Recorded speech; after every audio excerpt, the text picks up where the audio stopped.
Ms. Ellis, for joining us today. We have a couple of questions for you.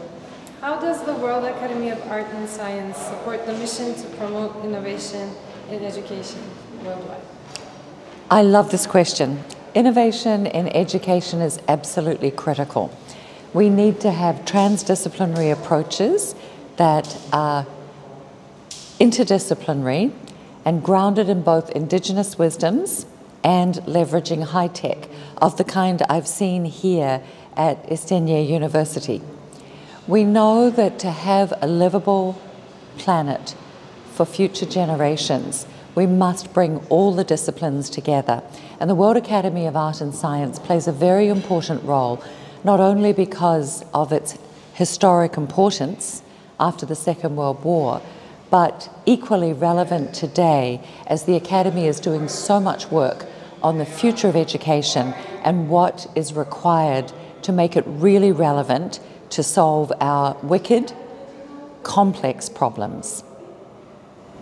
Thank you so much for sharing that with us. And how would you describe Istinye University's contribution to this revolution in education today?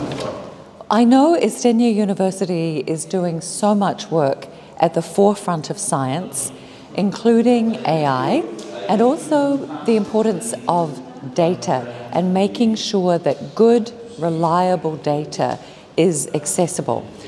We're very grateful at the World Academy of Art and Science that Istinye University is partnering so closely with us to hold a whole series of programs which are looking at all of these very complex issues relating to education and global education futures. And is there anything else that you're working towards in terms of the future of education?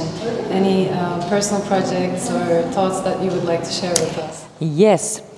So in terms of the projects that are happening at the Arizona State University Julianne Wrigley Global Futures Laboratory, we have a philosophy that in order to enable just and regenerative global futures, they need to be both grounded in indigenous wisdoms and leveraging high tech.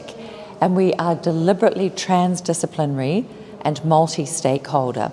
So just a couple of projects to give you an idea. We have at one end of the scale a partnership with Dreamscape Learn. Many of you will have heard of Steven Spielberg and Dreamscape.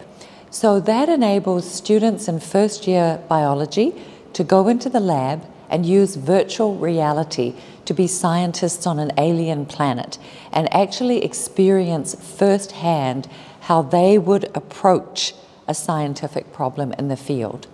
At the other end of the scale, we have a program called Turn It Around for Education Futures, looking at the input of youth all over the world into the climate crisis.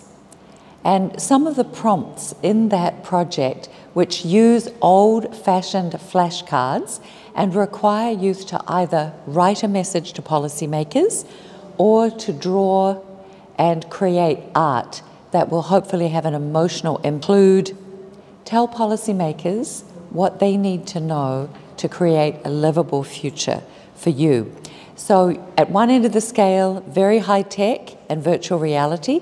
At the other end of the scale, Turn It Around, which is a pedagogical turn it around, the most basic tool in education, flashcards, but youth telling policymakers what they need to do to help create a livable future.